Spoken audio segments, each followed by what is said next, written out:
Hello, and welcome to the Come to Your Senses podcast. I'm your host, embodiment-based coach, Mary Lofgren. Here, we explore how to live bravely and beautifully through a lifestyle of embodiment. You'll hear gems to empower you around mindset, mindfulness, somatic psychology, and neuroscience, as well as beauty, food, style, and the art of slow living to meet your soul through the senses. I am so happy that you're here. Let's begin.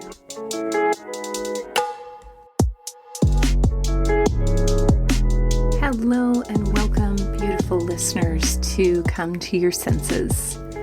Welcome to those of you who are new and those of you who are devoted fans. You are my esteemed guest here today as we step into the salon of simple pleasures and how to use the art of solo adventures to foster a deeper, more intimate, more pleasurable relationship with yourself. And so one of the core values here at Come to Your Senses is using simple pleasures as a tool for healing, for growth, and for self-discovery. As someone who has been in the field of self-discovery as a practitioner and a practicer for several decades, sometimes that style of work can feel kind of heavy and intense and like fixing something that's broken. And here at Come to Your Senses, we do that very valuable work, but in a way that feels more like courtship and seduction and a deep desire to be intimate with that voice inside that is your own. And one of the best ways to familiarize yourself with the tone and the resonance of that voice is to spend time alone in pleasure. Now, you might think to yourself, well, I take baths, I go on walks, and I don't feel like I can hear that voice at all. And I affirm you. I hear you. And what we're going to focus on today is the art of going outside your everyday routines and rituals to familiarize and expand your experience of your inner world. Recently, I went on a road trip to Washington, D.C., and every time I leave my everyday routine and environment, my mind opens, my creativity becomes stimulated. I am so much more open to people and places and sights and sounds. You don't need to go on a trip to have this kind of experience, but today I'm going to share with you 3 of my favorite, most meaningful ways to connect with myself, to take myself out on a date, and to not just go and enjoy pleasure, but go and enjoy the pleasure of myself and getting to know myself. I always think it's interesting. The expression I enjoy myself or I was enjoying myself is never I was enjoying that afternoon at the pool or I was enjoying this steak. It's, oh, I really enjoyed myself.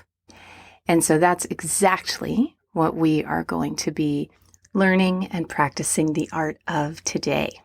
And before we begin, I want to say that I have been enjoying myself this week because many of my clients are coming to the end of our coaching experience, and a little treat and truffle and way to encapsulate the experience is we do this thing called a beauty discovery session, where the client fills out a gorgeous full color workbook prior to the session around their signature style, choosing keywords, choosing images, noticing themes that emerge in the style that they both have and the style that they aspire to.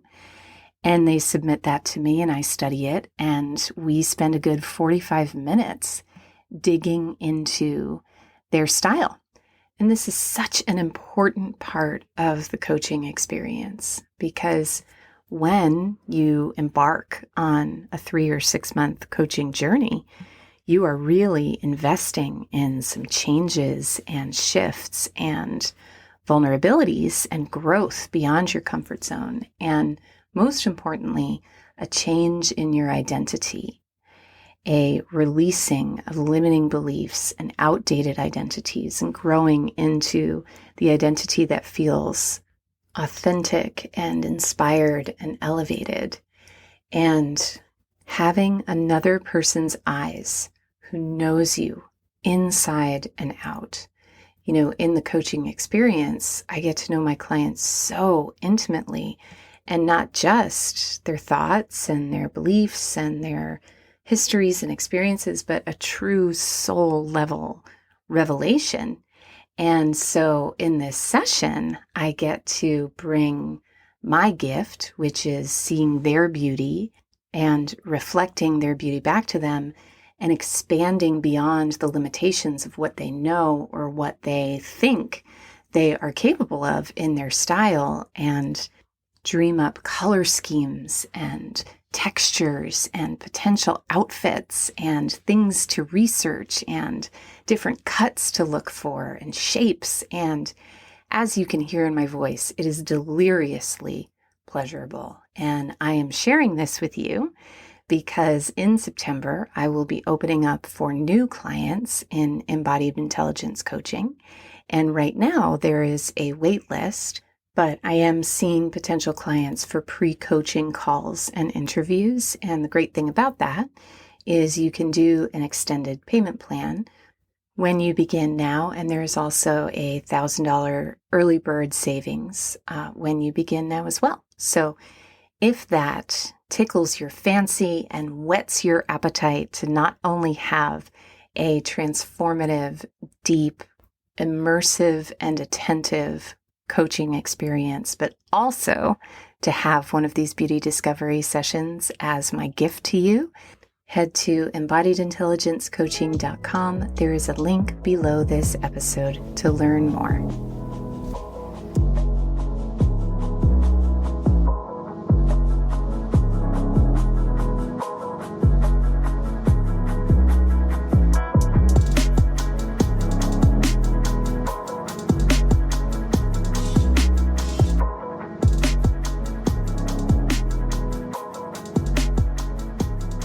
So jumping into our gems for today on solo adventures and simple pleasures.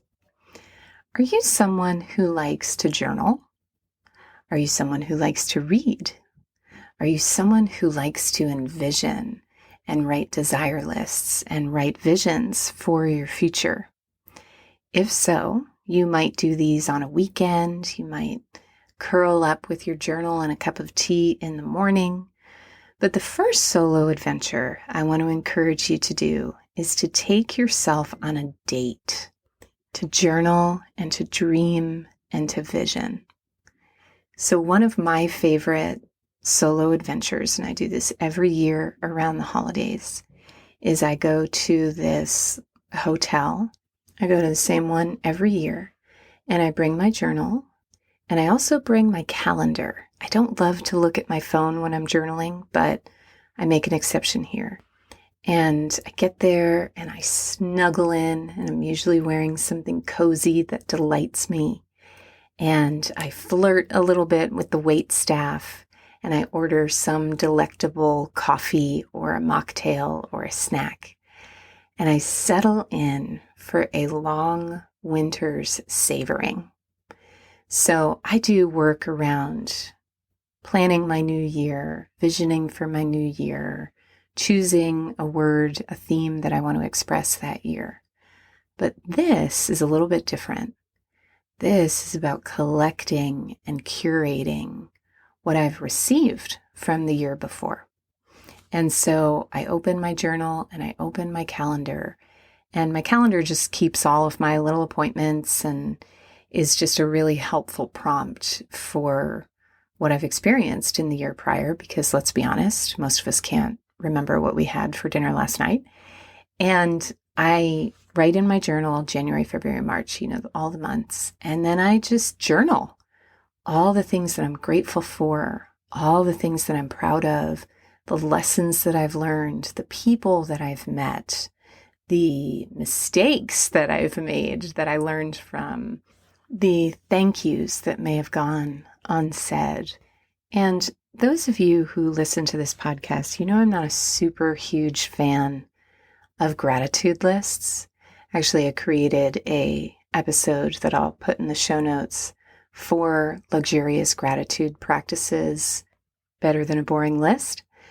But what I am a big advocate for is reflection and looking back and noticing and seeping in and receiving all of the beauty that has been in preparation for the beauty that is to come and the desires that are to come. My good friend Rochelle Sheik, who is the founder of Koya, which is a movement practice that I love and adore and teach and practice, has studied quite a bit with the Peruvian shamanic traditions. And one of the things she talks about, one of the core messages, is that gratitude and abundance is the most fertile soil in which to plant the seeds of your desires. And so this is a fabulous end-of-year ritual. You can also do this on a monthly basis by taking yourself out to your favorite restaurant, sitting at the bar, ordering what you might order for yourself on a fabulous date. And another practice that I love to do in my journaling is journaling my vision for the future. And I can find it a little overwhelming to journal every aspect of my future vision all at once. And so often I'll just pick one aspect, like it's a year from now, it's 2 years from now, and this is what it looks like for me to wake up and experience a typical day in running my business or in being in partnership with someone I love or in raising my child. One I did recently is my perfect embodied day of what my life would look like if I truly lived a lifestyle of embodiment. And that was really illuminating. And that particular fantasy or dream took place on a beach where I owned a home in the back and a home in the front. And me and my partner shared a little 2-bedroom place. And in the back was a beautiful 3-bedroom place where I could host retreats and have clients come and do in-person sessions, and where I dressed in flowy, gauzy, gorgeous garments and got up with the sun and felt the cool sand on my feet and all these delicious details, papaya for breakfast. You get the idea. Now, is that what I actually want? Not really. I don't think that is what I want in the long-term vision for my life. But the point of the journaling exercise isn't necessarily, for me anyway, to get total clarity on the details of what I'm creating. It is to steep in the feeling of what it is I want to create. And when I can generate those feelings, and for me, those feelings in this particular vision were peacefulness and contentment and sensuality and connectedness and purpose and ease and simplicity. It's like, oh, okay, so that's how I calibrate the compass. And then the next step on the map will be revealed. So, self-dating at restaurant, bars, and hotel lobbies, highly recommend. The next gem for solo adventures is to take a solo trip. Now, this is kind of next level. This is a little advanced. Maybe it's not for you. Maybe you identify as somebody who's more introverted and loves your alone time. But if you have the opportunity, if you have the flexibility, I cannot recommend highly enough a solo adventure to a new place. It does take a bit of planning, and I'll just walk you through how I do this type of adventure. So I'll use me going to DC as an example. After traveling alone quite a bit, I know there are certain basic necessities that I require in order to have a comfortable experience, such as a clean Airbnb with a little bit of style, if I was just kind of spoiling myself, what is that word, spoiling? I don't get it. You know what I bet it is? Accumulation of sugars. When a fruit has too much sweetness, it spoils. Interesting. Anyway, if you are a botanist or a farmer, please let me know if that's the case. But if I really wanted to pamper and gift myself, I would have no problem with choosing a hotel with a spa in the middle of a city with a fabulous restaurant. But if you are a person who maybe has the limitation of budget or time, or you're just going for a week because you have to be there for some other reason and you want to give yourself a more luxurious experience, it helps to know your bottom lines. I have stayed in more, shall we say, affordable options for Airbnbs. And while that was exactly what I needed at the time, it really weared on my mental health to be in like a mildewy basement and rock in the toaster oven life. And that's for me. I have a friend who is in her 60s, and when she travels, she stays in hostels because her great love in traveling is meeting new people. And so it really depends on you and what is your pleasure and what is the kind of adventure that you want to have. But I recommend getting clear about what it is that you need because in my experience, that dictates a lot about what kind of experience you're going to have. The second thing I would do when you are planning your solo trip, solo adventure, even if it's just for a night, is you will probably bring 18 books and 7 podcasts and 32 different types of bath salts and plan, a variety of things to do on your agenda. And sometimes, especially if you don't get a lot of time alone doing nothing, you'll find that when you go on a solo adventure, you don't want to do anything. And I find that especially I don't want to do anything when I have a action-packed agenda of art I want to make and books I want to read and things I want to journal about and all that kind of stuff. What does help me is having a well-curated collection of simple activities and opportunities, like one book that I want to read and one topic I want to journal on and one very small kit of art supplies that doesn't require a lot of setup. You get the picture of what I'm describing.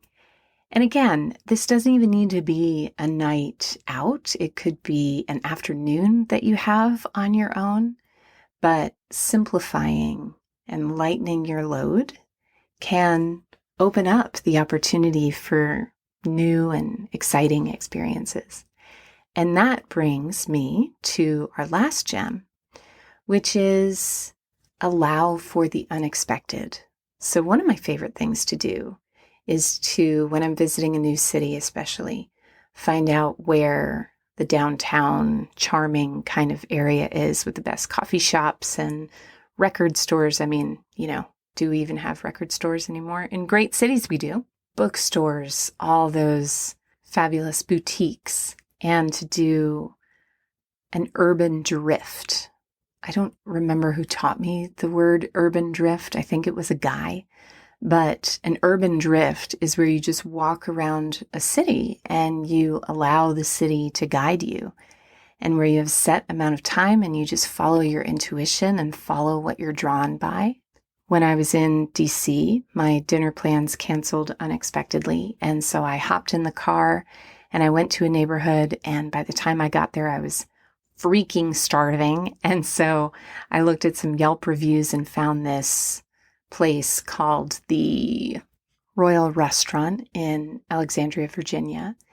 And when I got there, it was kind of a typical diner kind of vibe, which is not what I would have chosen for myself. But I went in and I sat at the bar. My favorite location, the lunch counter, and I asked for a stack of napkins, and I had so much fun getting to know the staff, having them joke with me. A 70-year-old woman, 70-ish-year-old woman came in and sat down next to me and ordered a chocolate milkshake at 5 p.m., which I just thought was so cool. And I ordered eggs and pancakes, and they were delicious. And it just was filled with so much charm. And on the cocktail napkins, I wrote my spending plan for a desired upcoming trip to Paris that I'm saving for, and some new ideas that had been brewing about things I want to do here on the podcast. And we all know that the best ideas come from writing on a cocktail napkin. And I just had the most marvelous time. And if I had planned and articulated that and gone with, kind of what I expected a little self-dinner date to be, I probably would have chosen some bougie, fancy place and had a beautiful experience. But this was so satisfying to have an experience that I would not have planned for myself by just allowing my GPS to lead on the inner and the outer. So, my loves, those are your gems for this week. And if going shopping is a solo adventure that you either love or hate, or love-hate, I am here for you.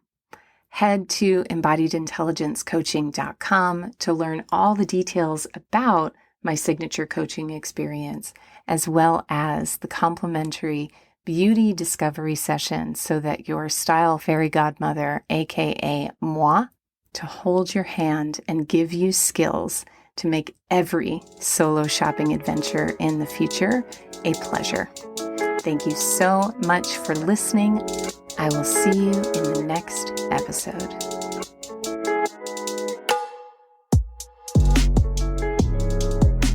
For coaching, classes, and community in creating a lifestyle of embodiment, head to schoolofsensualliving.com. There you'll find a free video series on how to reduce anxiety and intercept the stress response through powerful, confident body language. Head to schoolofsensualliving.com/confidence to watch your first video